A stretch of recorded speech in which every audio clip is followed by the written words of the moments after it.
Halo teman-teman, sekarang kita akan membahas tentang besaran skalar dan besaran vektor.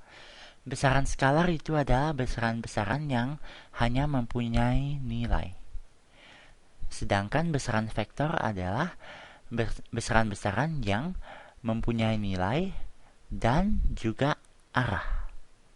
Nah, mari abang sekarang coba untuk memberikan beberapa contoh dari besaran-besaran skalar dan besaran-besaran vektor. Nah, contoh pertama besaran skalar adalah waktu. Waktu ini simbolnya adalah T kecil, oke, yang berasal dari bahasa Inggris time. Time ini waktu, ya. Nah, waktu ini adalah besaran skalar karena dia hanya mempunyai nilai, tidak mempunyai arah. Misalnya, waktu ini adalah 1 menit. 1 menit itu adalah nilainya, tapi dia tidak mempunyai arah. Nah, contoh lain dari besaran skalar adalah suhu. Suhu ini simbolnya adalah T besar. Oke, ini berasal dari bahasa Inggris temperature. Oke. Nah, suhu ini juga adalah besaran skalar karena dia hanya mempunyai nilai, tidak mempunyai arah. Oke, misalnya nilainya adalah 30 derajat Celcius atau 90 derajat Fahrenheit. Oke. Nah, contoh klasik dari besaran skalar adalah jarak. Nah, adik pasti pernah mendengar istilah ini kan? Jarak ini simbolnya adalah S kecil, ya. Abang kurang tahu bahasa Inggrisnya apa. Tapi kalau kita beri arah pada jarak, ya, kita mendapat sebuah besaran vektor. Oke, besaran vektor ini istilahnya adalah perpindahan. Nah, perpindahan ini definisinya apa? Perpindahan ini adalah berapa jauh sebuah objek itu berpindah dari titik awalnya. Oke, dari titik awalnya.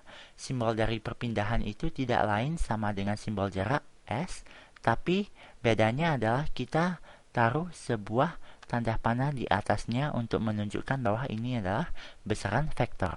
Oke, nah jadi ini tanda panah ini menunjukkan bahwa besaran vektor ini mempunyai arah. Oke, nah abang ada dua hal yang perlu abang klarifikasi. Yang pertama adalah untuk adik-adik SMP, mungkin guru adik tidak membedakan penggunaan jarak atau perpindahan, penggunaan besaran vektor dan besaran skalar, ya.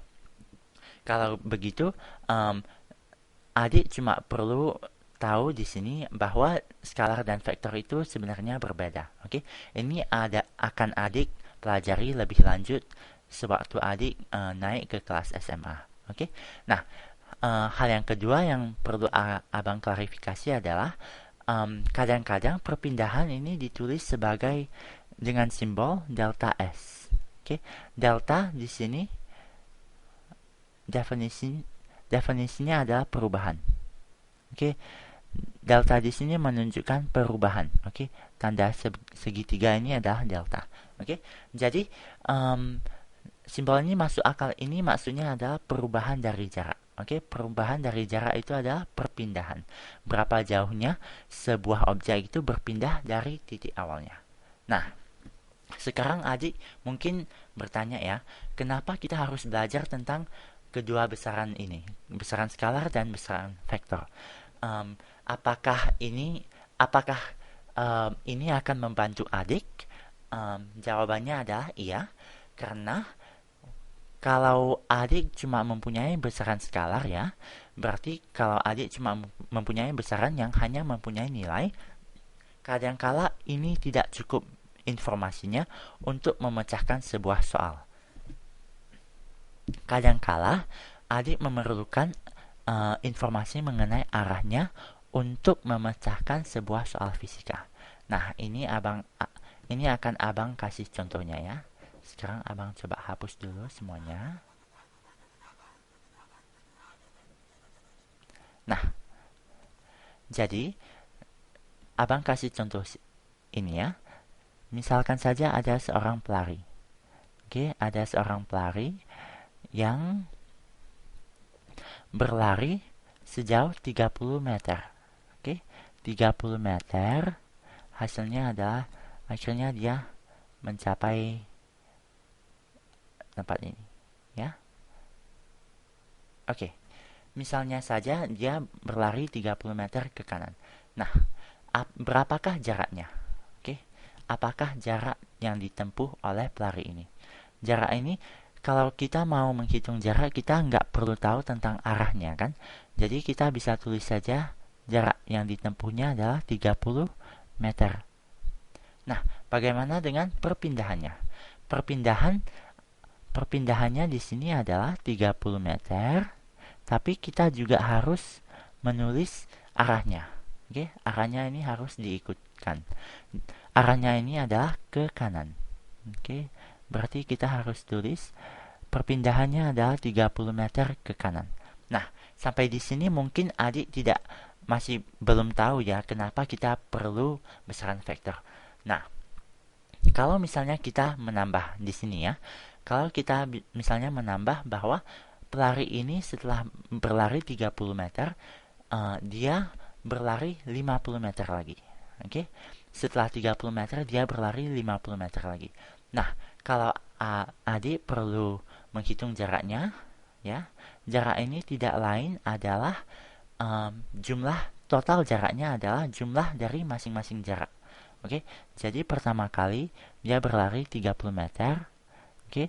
Dan setelah itu abang bilang dia berlari 50 meter lagi. Oke, 50 meter lagi. Berarti hasilnya adalah total dari jaraknya adalah 80 meter. Nah, bagaimana dengan perpindahannya? Perpindahannya ini kita pertama-tama harus mengetahui apakah arah dari arah larian dari pelari ini saat dia berlari 50 meter. Nah, kalau dia berlari ke kanan dibandingkan dengan berlari ke kiri, ini hasil dari perpindahannya akan berbeda. Nah, misalkan saja kita bilang dia telah berlari ke kiri. Ke kiri sepanjang 50 meter. Oke, maka hasilnya adalah sekarang dia di sini. Ya. Sekarang dia di sini. Dan sekarang perbedaan jaraknya ini adalah 20 meter di sini. Berarti 50 kurang 30 hasilnya adalah 20 meter. Ya. Nah, berarti perpindahannya ini berapa? Perpindahannya ini adalah 20 meter dari titik awalnya. Berarti ini adalah 20 meter ke kiri. Oke. Soalnya ini adalah 20 meter dari kiri dari titik awalnya. Nah, kalau kita sekarang mau mencoba untuk memasukkan rumus ini ke dalam sebuah rumus fisika ya. Nah, ini akan agak susah kan untuk memasukkan arah ini ke dalam rumus fisika.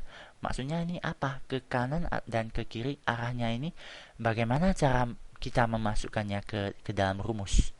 Nah, untuk memasukkannya ke dalam rumus kita perlu pertama-tama sepakat tentang sebuah konvensi.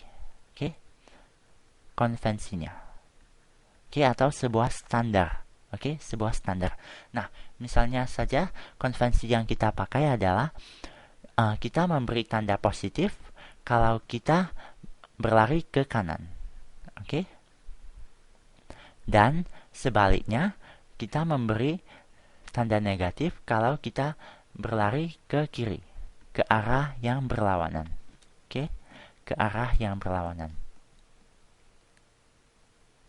Jadi, kalau kita memakai konvensi ini, nah, kalau kita menghitung balik perpindahan dari pelari ini, oke, perpindahannya delta S dengan tanda panah sama dengan apa?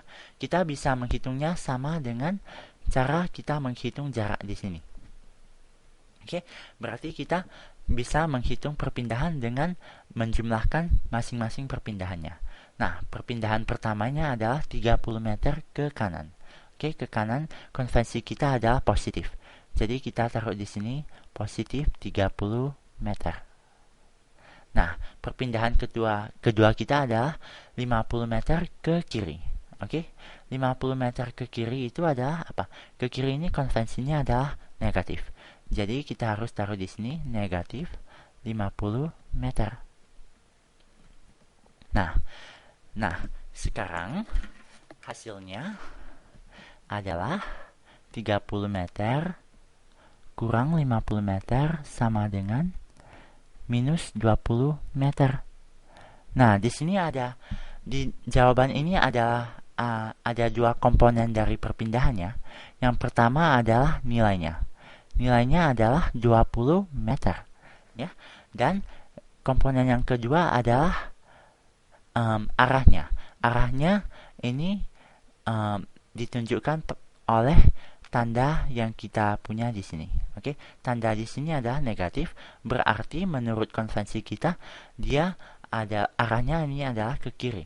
Berarti perpindahannya ini adalah 20 meter ke kiri. Tidak lain adalah perpindahan yang kita dapat di sini.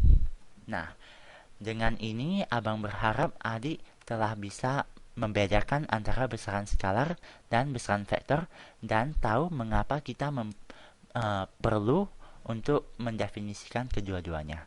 Oke, sampai di sini dulu. Abang akan melanjutkan pembahasan kita pada video-video berikutnya. Oke, bye-bye.